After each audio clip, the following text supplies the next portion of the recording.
Without further ado, let us get into our first speaker, Mike M. His speech is entitled Water, and his evaluator is Anne Goodman. Anne, would you give us a rundown on Mike's speech this evening? Yes, Mike is going to be speaking from the Competent Communication Manual, and this is going to be his sixth speech, and his objectives for this evening are use voice volume, pitch, rate, and quality to reflect and add meaning and interest to your message. He's to use pauses to enhance his message and also use vocal variety smoothly and naturally. And his time is going to be 5 to 7 minutes.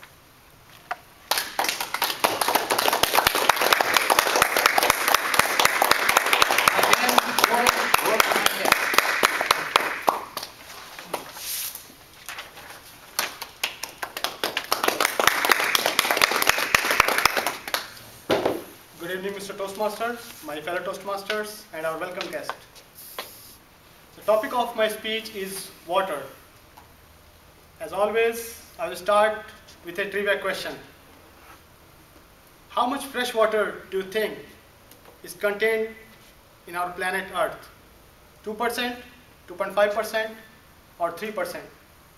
Remember, the question is about fresh water. 2%? Okay, I will go with the law of averages, is 2.5%. It's interesting fact to know that even though 70% of Earth is covered by water, only 2.5% of it is actually available as fresh water. Today, I will be speaking a little bit about water, but more on the importance of its conservation to sustain our ecosystem. Water in its pure form is available as an odorless and tasteless liquid, but it's also available as or exists as gas or solid. So essentially it exists as all the three states of matter, which is very rare: solid, liquid, and gas. All known sources of life depends on water and cannot carry out their biological functions in its absence. Essentially, water is very useful for the biological functions, and due to the scarcity of water, or the fresh water, and its growing demand worldwide, the human race or the human mankind is kind of challenged by one of important decisions or one of the important issues, and that is the conservation of water. To enhance this point further, let me pass on a prop which shows the worldwide distribution of water on this world map.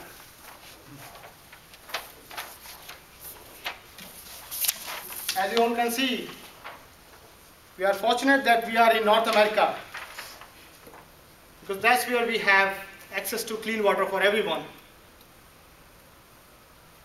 People in most African nations are not so fortunate. Only 25% of them have access to clean water, and the city supply is intermittent, to say the least. Topic of water conservation reminds me of one of very nice lesson which I learned from my dad while growing up. As common with toddlers, I used to love playing with water, and I hardly cared about a running faucet while brushing my teeth or wasting gallons of water while taking my long showers. My dad said, "Son, respect it and use it wisely before it's gone forever." His words stuck with me and resonates within me now when I'm parenting my own kids. Coming back to the present scenario, this year has been very tough on our area as far as water condition goes. We suffered severe drought, and unless we get a good rain or a wet winter, we will have further water cuts in future. We have a drastic water level, we have a drastic reduction in the water level in our Lake Levon, which is the main source of water supply in our area. So unless we act and we start conserving water, we will have issues in future. For more information on how to conserve water, we have a website which is www.cityofallen.org/departments, I missed the T, sorry about that, /community_SVCS/water_conservation.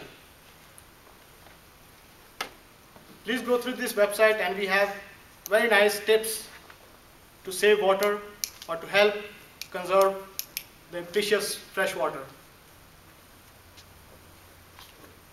In the closing, I would like to make a point that we are known to sustain life without iPhones, computers, or our gadgets.